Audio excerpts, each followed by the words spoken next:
Fill to Capacity, where heart, grit, and irreverent humor collide.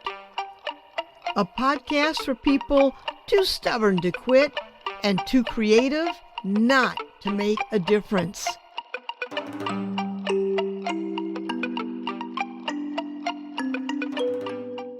Hi, I'm Pat Benencaza, and welcome to Fill to Capacity, episode 119, Vision Without Sight. What would happen if your entire life changed in a split second? For my guest, this meant one thing: start over.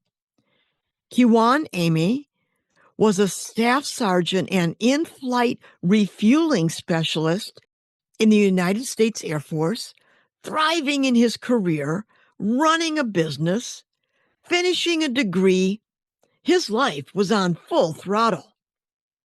Then, a motorcycle accident left him in a coma, and when he woke up, he couldn't walk, speak, or see. But listeners, this is not a story about loss. It's about what he found.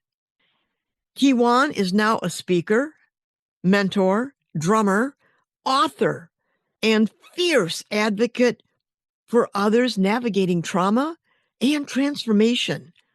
His memoir, Don't Focus on Why Me, is honest, raw, and deeply human. And let me just say, I listened to it as an audiobook, and I just couldn't stop listening.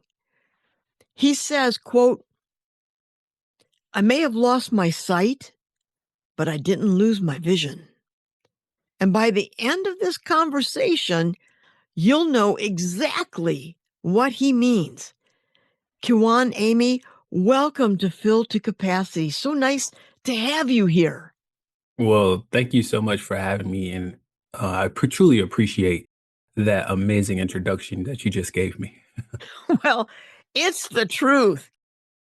So you were 25, serving in the Air Force, running a business, nearly done with college, and then everything changed.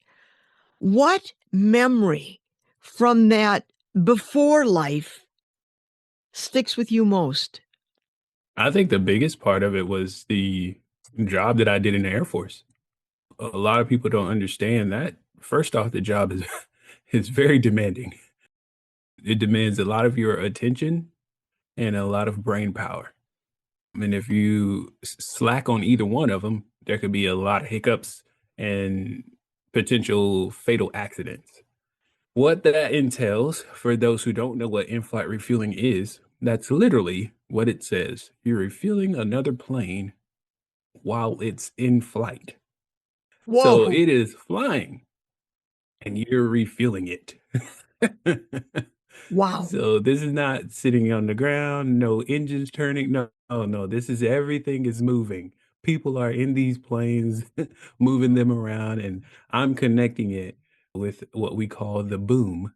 And I'm inside of a plane because some people do think I'm outside. I'm like, that's what they used to do back in the day when planes were very slow. But planes are too fast for that, and you would not last. So, and then the altitudes at which we refuel are not really made for man either. You know, we would get hypoxic, which is oxygen in your blood. That is one of those things where you just like, wow, you did that? And I'm like, yeah, I was the same way. Wow, I did that. So, so it was awesome. That's one of the biggest things I miss because of the simple fact of the view. Not just me looking at another airplane behind me, but man, I was refueling aircraft over canyons, over water. It was just so many beautiful sights you could see. It Wow. was amazing. And then sometimes not one, but maybe two, maybe three, maybe four at a time. I'm having to cycle them through. And it was so amazing. And it's a powerful, I guess you could say, job as well as movement.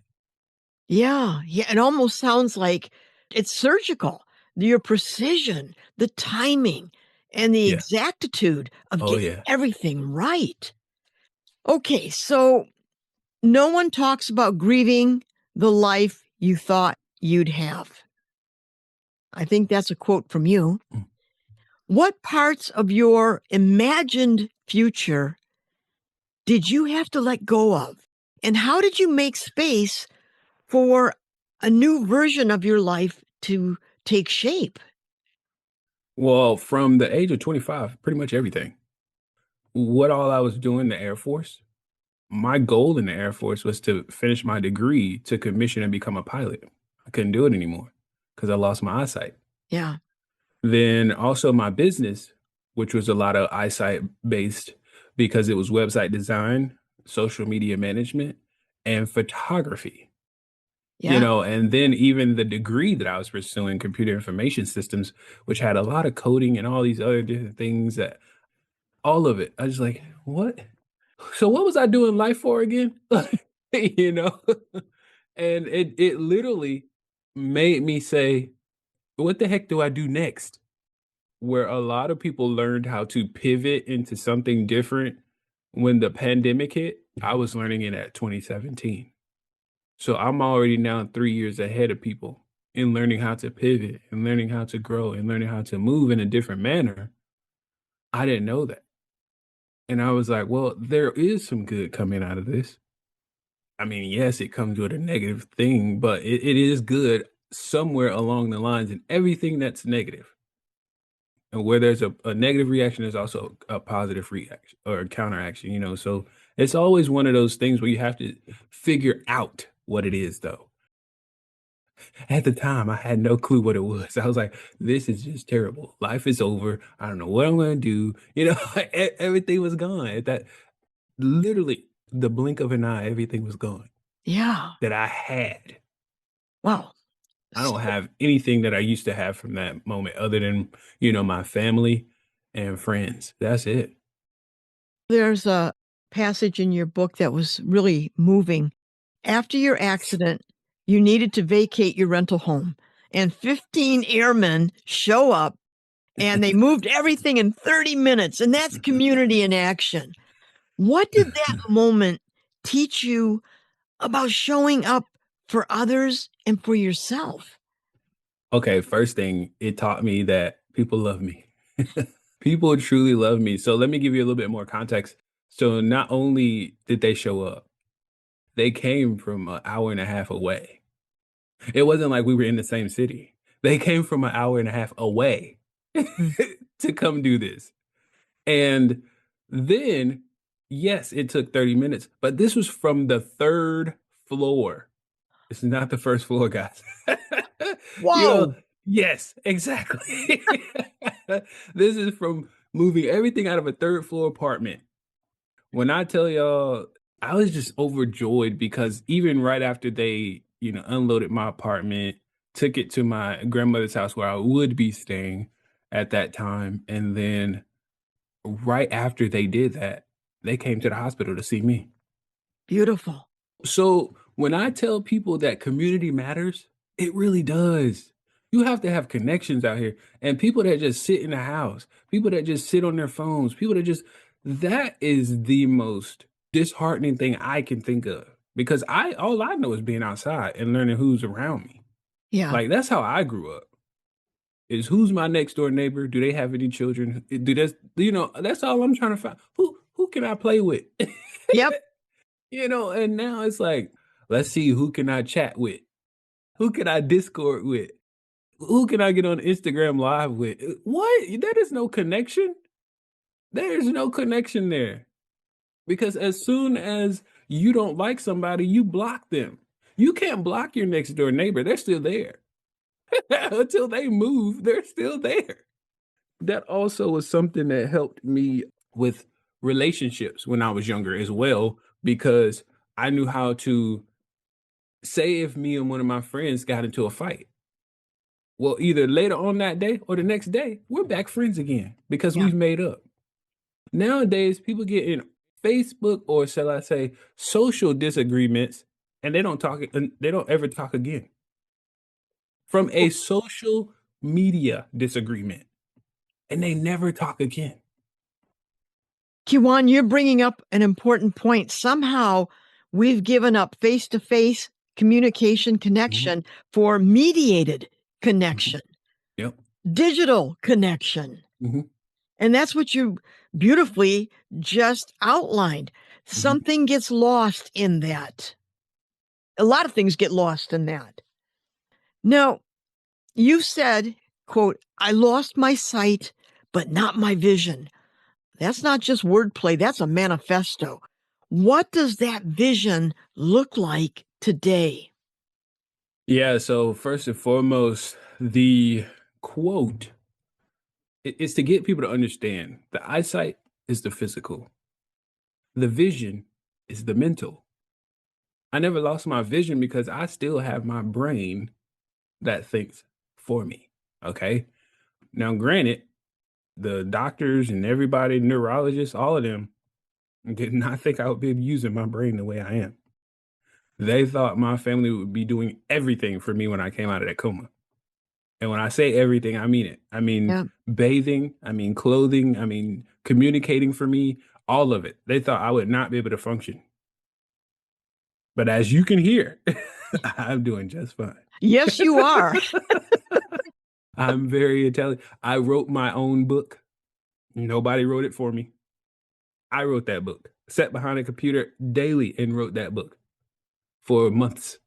And I is not to be prideful, it's to say that I did it and so can you if you just take the time and do it. Yeah. And so that quote means so much to me because I've always been a guy who used his mind.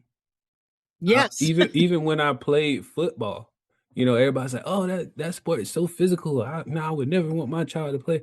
I said, "But yeah, there's also a way to play it with your mind too."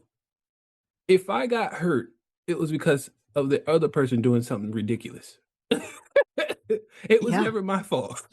And I'm not trying to put blame on somebody else. I'm literally telling you, it was the other person's fault. They would either like duck down really low or do something weird that was like, well, that's not even in football. What are you doing? And so I was always forward thinking in everything. Even when it came to the military, that job that I did, you had to be what they call ahead of the jet. That's what we call it. Stay ahead of the jet. They said because the moment you get behind, it's gonna be a bad day. Because That that says, jet doesn't slow down. that says it all. Stay Yeah. ahead of the jet. That jet does not slow down. I'm telling you. I'm curious. You could have kept your story private. I mean, what happened to you is beyond traumatic. What made you decide to share it instead of just keeping it to yourself? There's 2 things. So the first one is people kept telling me to. Because I would share it privately, with my family and friends. They're like, "Dude, you gotta write a book. You gotta do this, you gotta do that." And I'm like, "Oh, maybe." And then the second thing was I was kinda getting tired of hearing other people tell their side of the story, and so Hmm. I just wanted to tell mine. And it was one of those moments where I wanted to show military members that they can be vulnerable. We're not taught that in the military at all. That's what I wanted to refute is that we as military members who are told to be, strong, be boastful, be this, be that. Hey, at some point, when do I refresh and regroup? This is hard. Yeah. That life is not easy. Yeah. And people wonder why when military members get out, they're either trying to find a way back to some kind of government's whatever job, or they are either a shell of themselves or don't really want to be bothered. Because I went in at 19. Think about that. 19. Your mind is still maturing at 19. So if they're reshaping it really quick, guess what it's now turning into? A militant mindset. It's almost like I started losing everything that I learned in the past 18 years. And people don't even realize the psychology behind that. It's really, really demanding. It's a very demanding career field, but it's also one that, yes, you can get some benefits out of it, and I don't just mean, like, life and health insurance. I mean, Yeah. like, legitimate benefits such as discipline, resilience, these types of things. Yes, you can gain that, but at what expense? So that's what I was showing in that book is that, yeah, you can be vulnerable. And that's what all I wanted to do was be vulnerable as you read or heard in the book. I was very vulnerable. Yeah. You're leading me to my next question. You've walked Mhm. right to it. Thank you. Yeah. You were raised and trained to be self reliant, Mhm. but after the crash, independence wasn't always an option.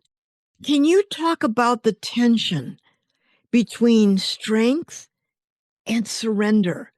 What did it take to let others help you? And how did that shift how you saw yourself? Oh boy. Oh, that's a can of worms. And I say that because I had the strength side of it to me was more so me getting back on my feet.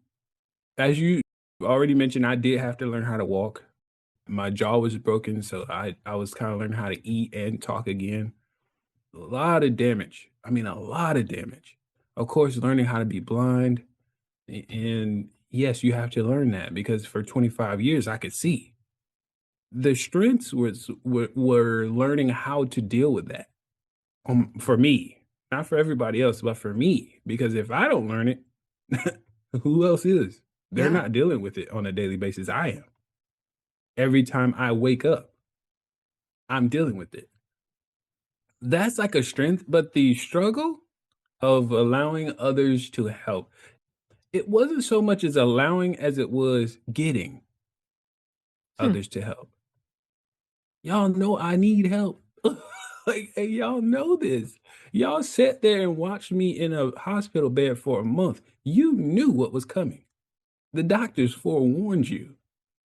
They made it worse. They made it seem like y'all were literally gonna have to have somebody 24 hours on me. You don't. So it's actually easier in a sense on you. I won't say easier. It's less of a burden on you than what they were actually predicting. And so when I see people go do things, when I see people posting on social media that they're out, I don't know, vacationing and taking family trips and inviting not just their immediate family, but the entire groups of family. And I'm like, well, why wasn't I included in this? And I feel some kind of way about it because I can still travel. I just got back from Italy, and you don't think I can travel? So it's like, where was my inclusion on the text? And this is not to get into the whole DEI thing. Yeah. This is to say that we should be included, Yeah. But you know? Kiwan, when people have a tragic accident or they have cancer, their friends and family see the cancer, they don't see them. They see the accident, they don't see the man. Exactly. And this is how I put it. Instead of saying there's that blind guy named Kiwan, you should say there's Kiwan who is now blind. Because that's two different ways of putting it. Yes, it You put is. my blindness before me, that means it controls me. It does not control me. I control me. And so, with that being said, even when I get greeted at family events, like just recently, there was a person right in front of me that I'm walking with. Somebody greeted them, and it was like a really, really heavy, deep handshake, and I could hear it. Like, Yeah. yeah, like, listen, I'm not a small guy. I'm like 240 pounds, and I'm in the gym at least 3 days a week. I am lifting, okay? And then the Okay. next, after they dap up, is what we call it, handshake, greet each other. It's my turn to now greet the same person. And it was like "Oh, hey, how you doing, man? You all right? You good?" I'm like, Oh, "Where's no. where's the energy?" Like, where's the high intensity that there was? Yeah. Why did you lower your level because you saw my glasses? Is that what it is? Is it because you know that I'm blind now? What happened to knowing Kiwan? Y'all know me for my blindness now. And you know what's even crazier is I just went to New York for a speakers competition, and when I got up there, these people were like, "We just can't believe you're blind because you came all the way up here by yourself." You know what I mean? Now that one I can understand because they don't know me. But my own family, it's been 8 years since my accident. And y'all don't think I've grown since then? You know, it's almost baffling Yeah. sometimes, and it's just because I feel like everybody's so distant, and you won't understand what I'm capable of and what I can do because you're so distant. Maybe, Kiwan, it's more about their own dilemma coming to grips with what's happened to Yeah. you. And it's not about you because you're the guy that will do everything. You've always done everything, and that hasn't changed. But they have not changed. They don't know how to make that transition. One thing because I know I can't eliminate what they saw in the hospital. I know I can't because I know it was bad. But what I can do is show you who I am today. Who I am today matters way more than what you saw back then, 8.5 years ago. Because what I am today is growth. This is another thing that I have a problem with. What point do you stop looking at your child who was at one point, for example, 2 years old, 8 years, they're 10 now. They're in the fifth grade. Yeah. You Yeah. can't look at them back like what they were 2 years when they were at 2 years old because they were barely understanding anything. Now that they're 10, they understand way more and you expect way more. Why wouldn't you expect that from me? I just, try to do my best and not come off any kind of way. Yeah. But I do understand that people see me and treat me differently. Now, I want to shift gears here Mhm, from personal recovery to speaking out. mhm. In your Voices for Change video, you describe the moment you knew you had to speak up, seeing injustice like the shaming of Colin Kaepernick and remembering your own service alongside people of many races and backgrounds. What changed in how you see your role in the world after that decision? Well, see, the thing is, I'll just go ahead and point out the main word propaganda. People will flip a narrative on its head, literally, to make it fit their narrative. Instead of trying to understand what is being depicted in front of you and what this person is standing for or not standing for, in the case of Colin Kaepernick, we tend to twist it and then add stuff to it. He was kneeling for a national anthem because of the police brutality and injustice. It had nothing to do with the flag. Everybody was trying to twist it and say he needs to stand for the flag. Well, what about the people in the wheelchairs that are not standing? you know, Yeah. they have a reason not to stand. What's his? Maybe you should ask that question. What's his reason for not standing? And when I see stuff, I'm like, it doesn't bother me. I was, yes, serving in the military. It had nothing to do with race for me and him. I don't know Colin Kaepernick. So it has nothing to do with the race connection. It has nothing to do with a relationship connection. I understood the protest. So I'm like, freedom of speech. That's all it was. He can do what he wants. He's using the platform in which he has to protest.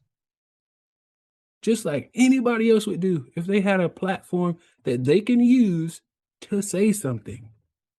Yeah. There's so many podcasts out here nowadays. I'd be like, "Ooh, wee, the things y'all are saying," you know. Yeah. And you don't hear nothing about it. But as soon as this guy is now kneeling, and you don't understand the reason for him kneeling, you create a reason for him to be kneeling instead of asking him. How many people interviewed him about why he was kneeling? That's the real question. Nobody wanted him to be on TV once they saw that. It was so sad. Well, that's not the main reason I took that Voices for Change. My way of thinking, I went to schools that included others. I went to international baccalaureate schools. Diversity was everywhere. Oh, yeah, IB schools, Yeah, absolutely. they were everywhere. I loved it. I didn't have that mindset when I grew up of, oh, the blacks over here, whites over here. No, I didn't have that. I had white friends, I had Mexican friends, I had Asian friends. I had everybody. What are you guys doing this weekend? Yeah. And I wanted to learn from them. But if you're not learning from their cultures, guess what you'll never do? You'll never understand it. Right now, that is key in Mhm, terms of what you said earlier. You called it propaganda. mhm, Another aspect to this, sometimes I think that people are on social media to get angry. They mhm. look for things to get angry over. It's more like unsocial media at this point because people can say the most benign thing and then someone's either trolling or taking it out of context. Mhm, And what you're really talking about is the ability for critical thinking. When something happens, what is this about? What's the story behind it? What is it I'm to learn about this? Instead of being packaged, well, the guy hates the flag. And then it mhm. gets into these sound bites, these hostile sound bites that are like incendiaries to the Yeah. community, to any kind of connection. Mhm. And that's what you're talking about. Yep. Absolutely. Now, you talked about getting out of your head as the start of your recovery. What did that look like in real time? Like, what pulled you out of the mental loop and back into life? Was there a moment or was it a buildup? So, yes, there was a moment, but it was more like, okay, I started to understand this was not me. Something is holding me back. I gotta figure out what it is. I'm tired of this pity party that I'm having. It sucks. Like, pity Yeah. parties stink, okay? They're the worst thing to ever have. I don't care what kind of party you have, pity party's the worst. Yep. But I was having one at the hospital, and I had to understand that I can't do that anymore because I had genuine people first off coming to see me that really loved and cared about me. And once I saw that, I was like, yeah, this bed is not for me. It's time to get up. And I eventually it took a little while to for me to get back on my feet, like, by myself, and that was so from June to October of that 2017 year. It took about 4 months for me to get back on my feet without any assistance. So no wheelchair, no walker, no cane. I went through those three phases, and when I tell you those first couple of steps that I remember taking, wait, I don't even think baby steps can count it. But that's just to give you a little bit of a depiction of what that was. Baby steps are probably the closest thing you could get to it because That I could barely pick my legs up. When you lay in that bed for a month, having surgery after surgery, them moving you because again, I'm in a coma. I'm not doing anything. I'm literally just laying there. You lose all your muscle. And I was muscle. uh, it was, I was a lean muscle, but I was muscle. I was like 100 and I think at my most 190 pounds, and I'm 6'1". So it was definitely a lean muscle, but I lost all of it and I became skin and bones. So now I'm trying to build this muscle back up, and it is not easy. It was not. It's easier now. But at the time it was not easy. And I mean, these steps were so hard on the parallel bars and trying to get myself up out the bed. Oh my gosh. Just trying to pull myself up on the side of a hospital bed was hard. And I'm like, I know I got muscles. Where they at? yeah. They were gone. Okay. When they say if you don't use them, you lose them, they were talking about muscles. I don't care what they Yeah. They were talking about muscles when they said that. But anyway, it was so humbling. It was really truly humbling to say the least, because golly, not I don't wish that on anybody. Like, to Yeah. be regressed all the way back down to literally learning how to walk again? Now, not just because I lost muscle, but also because I had broken bones from literally every point of my body except for my arms. Ex Unbelievable. except for my arms. That's the only thing that didn't get broken. The head, back, both legs, my right foot, everywhere. So, when I say learning how to walk again, I truly mean that. And I always try to put this into perspective for people who are listening to this, because it's one thing to learn how to walk when you're weighing, 15, 20 pounds as a baby. It's another thing to learn how to walk when you're weighing 140. That's a whole lot more weight. Yeah. You know what I mean? So it's a whole difference. But yeah, You speak to audiences around the world, but what do you say when someone comes up quietly after a talk and says, I'm still stuck in why me? I, mhm. I, I can't get out of it. What do you say? Well, the first thing I say is, why do you think you're still stuck there? Because until they understand why they're stuck there, they'll never get out of it. That was me. I had to understand why I was stuck there, because I was asking the same question. Well, why does this have to happen to me? Why? But then I understood that since I'm a faith believer, God tests what he makes. God said, you can't give your testimony unless I put you through a test. And you can't give your message unless you go through the mess. And once I understood that, which by the way, was one of those moments where I was like, holy smokes. I Yeah. was like, I did not ask for this, but okay, you got me there. And so what I say is, if you don't understand your why me moment, you will never get past that. We all have to think about why something's going on or happening to us. Yeah. We You can't know, always put the blame on something else. listening to your book and listening to you now, it's obvious that faith for you is not performative. It's Uh-uh. it's deeply lived. And I'm curious that has that faith in those worst moments of you being in that bed, did it waver? I mean, I'm thinking, why have you forsaken me? Those moments that are so dark in one's life that you truly feel the aloneness of your predicament. Or did that faith deepen in the dark?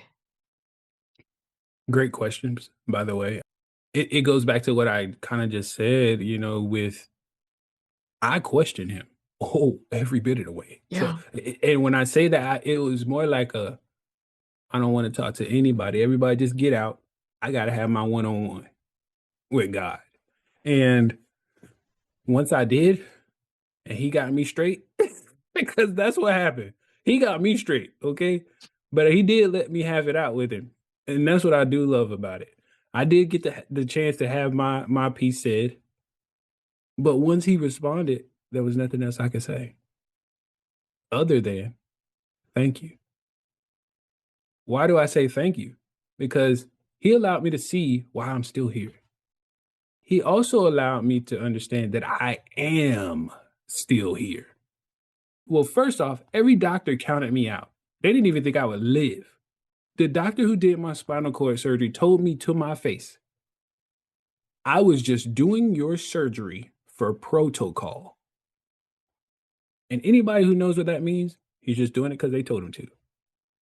Had no faith in whether I would make it or not. Okay? That's first things first. Secondly, I also told you guys that they thought I would be a living vegetable. Yeah. You have to take care of him the rest of his life. That's what they told my family. Just imagine it. Oh, Two things. If he makes it, Well, first off, we don't think he's going to make it. But if he does, you're going to be taking care of him for the rest of your life. Well, it sounds like they were a liar both times.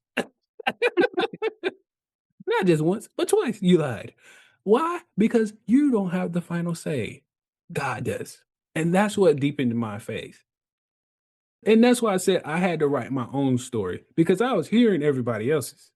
But then it put it in perspective for me in what I was going through and what I overcame. So that's really what it boiled down to. Kijuan, now I'm an artist and I see images in my mind. And as you're talking, your life is the personification of in-air refueling. You are that. And I had this image of you in flight and God coming and infusing you with what you needed to carry on. I mean, you Man. are the in-flight infusion, alive Wow.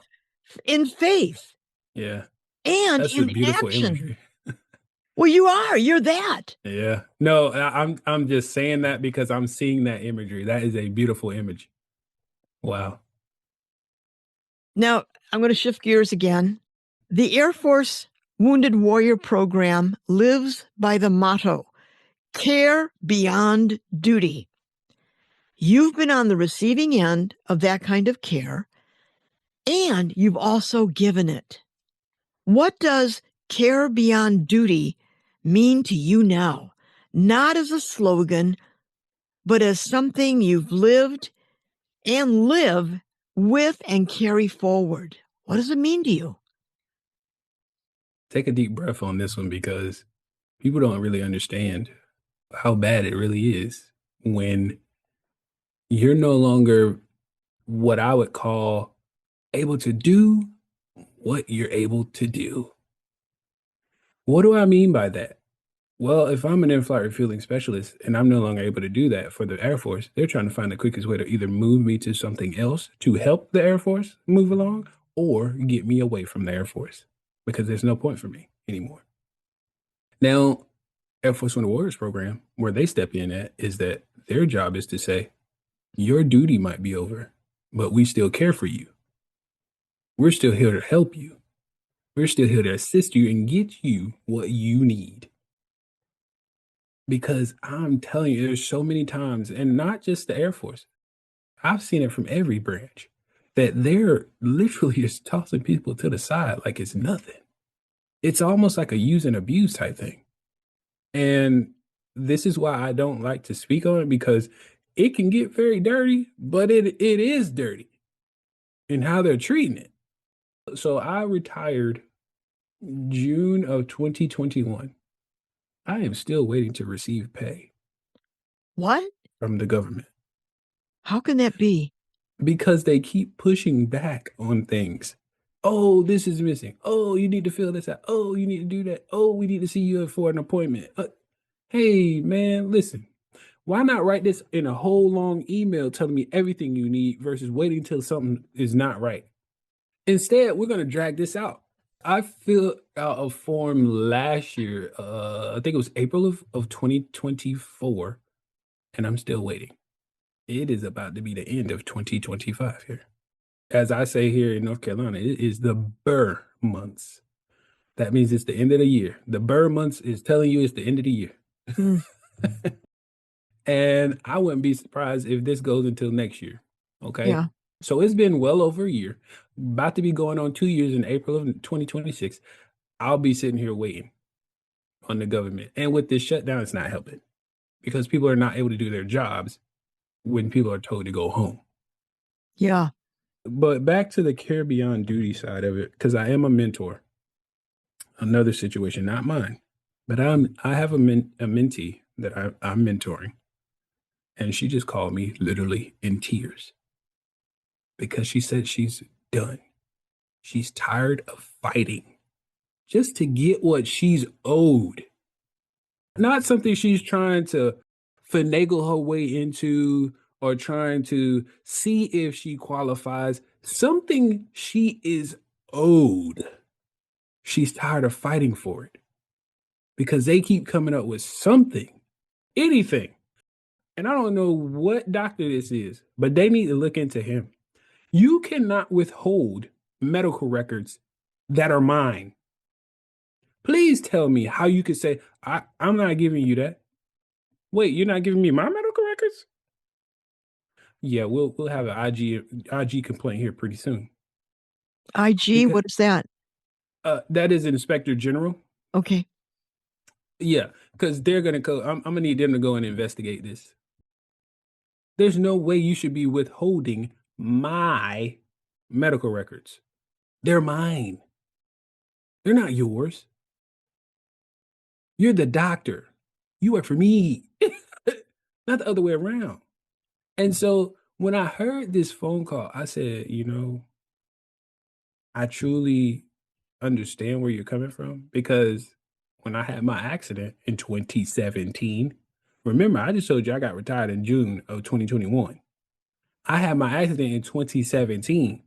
The day of my accident, May 5th, 2017, they knew I was blind. They knew I had a spinal cord medical infusion. It was going to happen. They knew both of my legs were broken. They knew all of this stuff on May 5th of 2017. Why did it take 4 years to get me retired? Why? That's what I want to know. Why did it take me 4 years? I would love to go to Virginia, where that headquarters is, and find out. What do you need? The doctors gave you everything.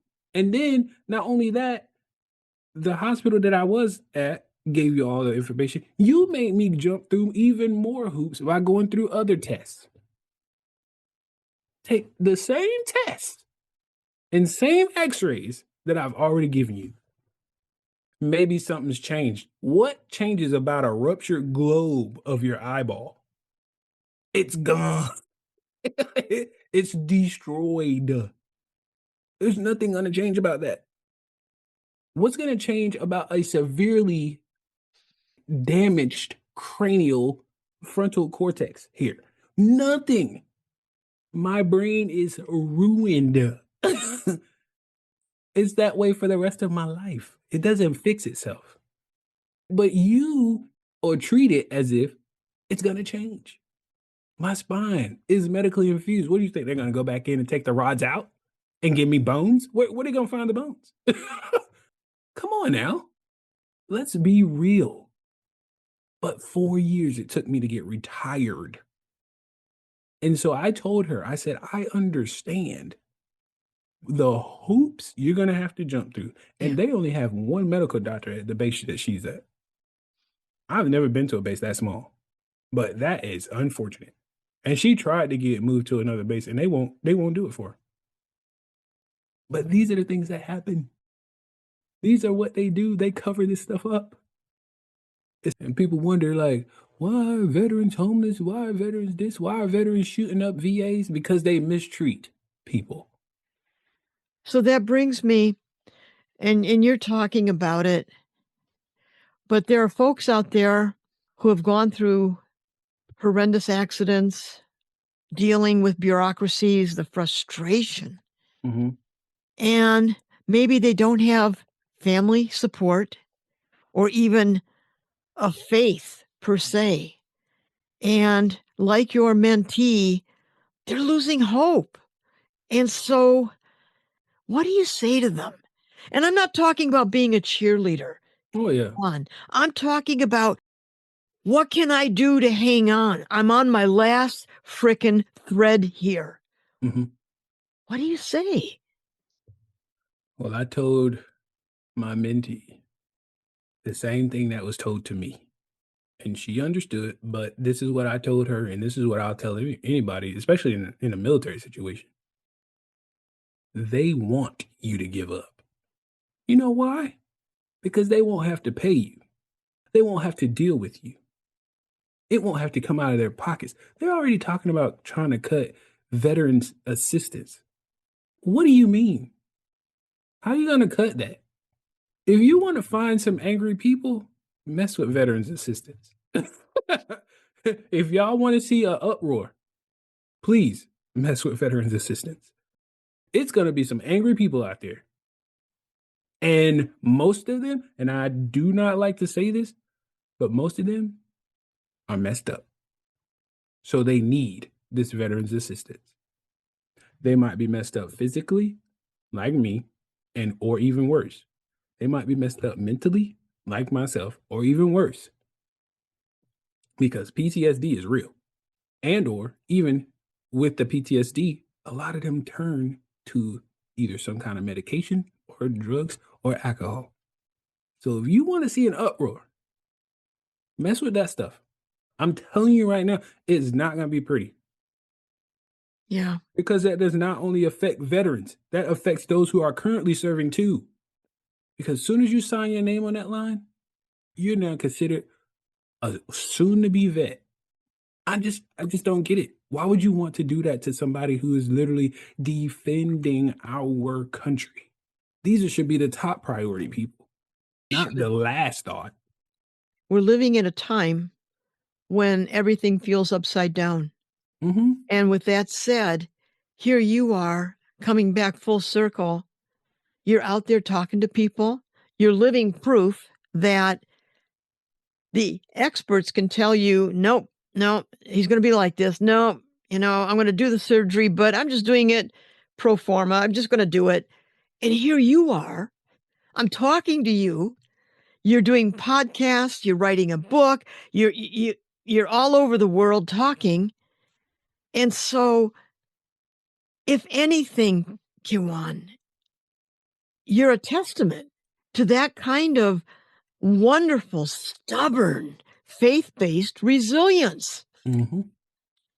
Wow. I want to thank you for coming on and really sharing with us what it means to not give up and to live the way you're living. And I guess it's never about perfection, it's about showing up again and again and again.